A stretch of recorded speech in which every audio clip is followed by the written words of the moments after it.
think so. Good morning. This is Saturday story time, and we're in the ice cream shop. That's the part of the story that we're on. And it had grown, especially after I put in the sandwiches, and they weren't on sliced pieces of bread. It was like, I think some people call them hoagies, but it was a sourdough bun. I had a professional meat slicer, and I couldn't find the actual menu, but what I found was I had printed them out and put in my story journal that I keep. Okay, I'm going to talk about the ice cream first. Oh, before we start on that, I want to say, because it got so busy, I had a woman that would come in and help me in the morning before it ever opened. We'd slice meat, we'd slice tomatoes, cheese, get it all organized to really be ready when it did open. And also there was a woman that would come in, and I think I've told this part before, but she would just, if I was swamped, she would just come into the kitchen and help, and she got a free lunch. So anyway, on the ice cream, I'm just going to tell you some of them.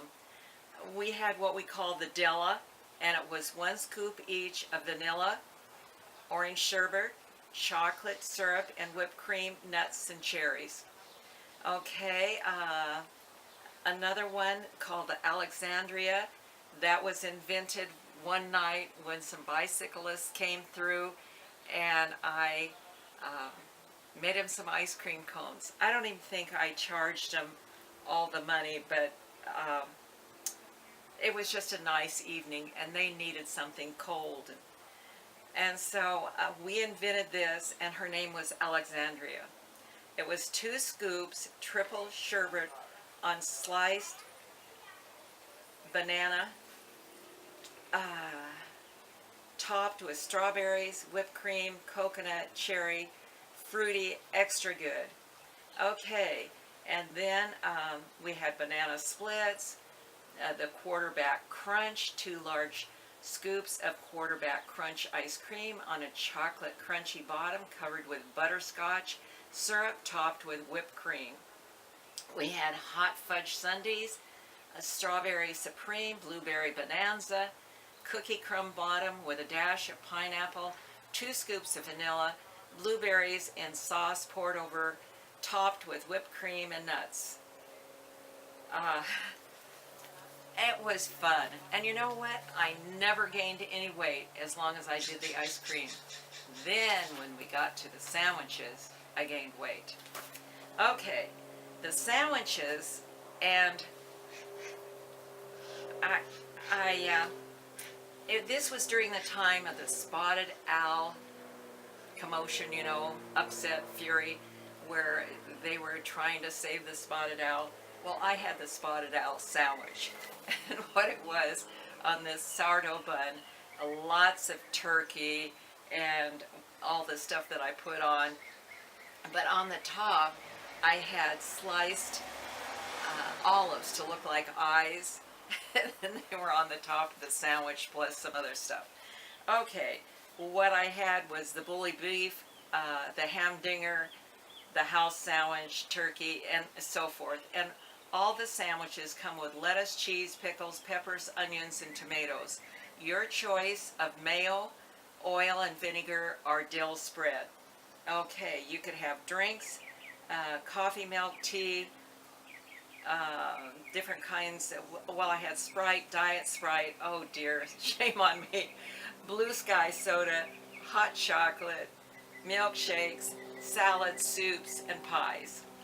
And during this time, because it started just, I was going to do the 4th of July, and then it kept going. Well, I didn't know a lot about what I was doing, and I didn't have a license.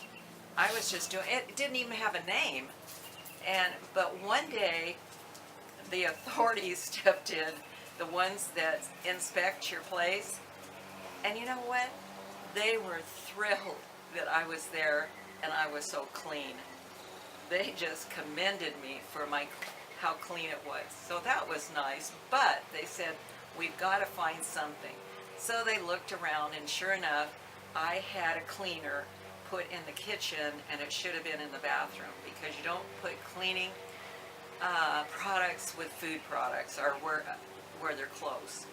So that was the only thing, and then I realized I think I had to get a license, and with that, I had to get a name. Well, I don't know why peer pressure got to me, but it did. What I really, and I sort of regret that I didn't. I wish I'd named it what I wanted, and what I wanted to name it was Bull and Bologna. But instead, there was a shop in town called the Christmas Goose, so I called it the Cooked Goose.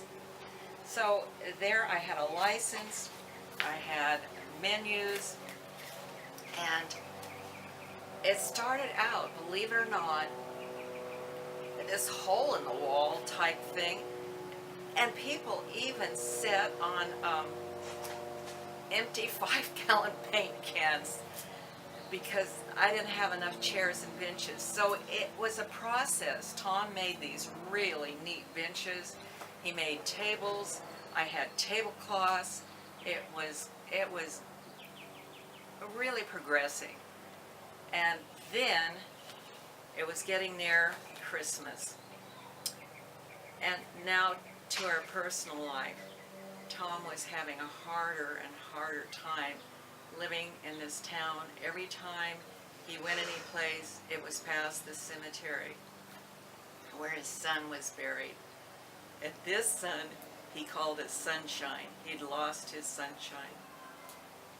And so he was really feeling not good. And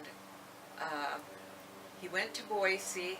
He was making boxes for Hickory Farms. He took down a big order, and when I'm talking orders, there were like 5,000, 6,000 boxes at a time. It was a big order. And so he took them down, and when he was down there, the owner said, I've lost a manager to one of my stores, and it's coming up Christmas. I'm panicked. Could you or Mary Ann come down and manage my store for Christmas? And Tom came back with that news. Here my place, my cooked goose, was really doing well, and it was fun.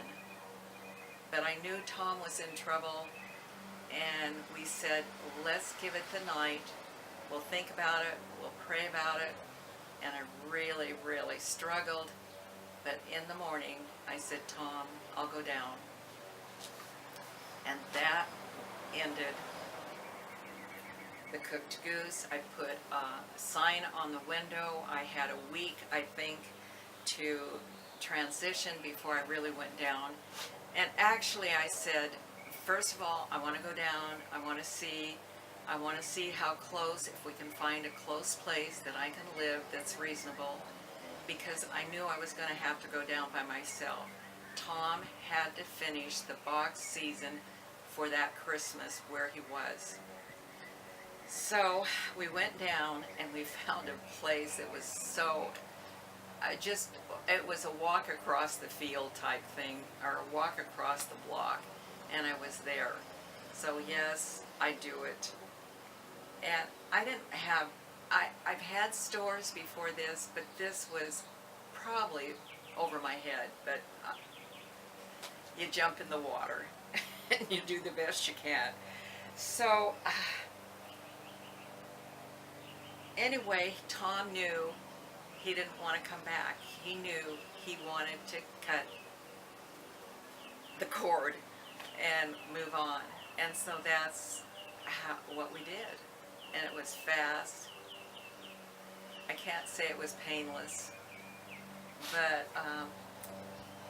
anyway, I'll tell you more about the change and what we did.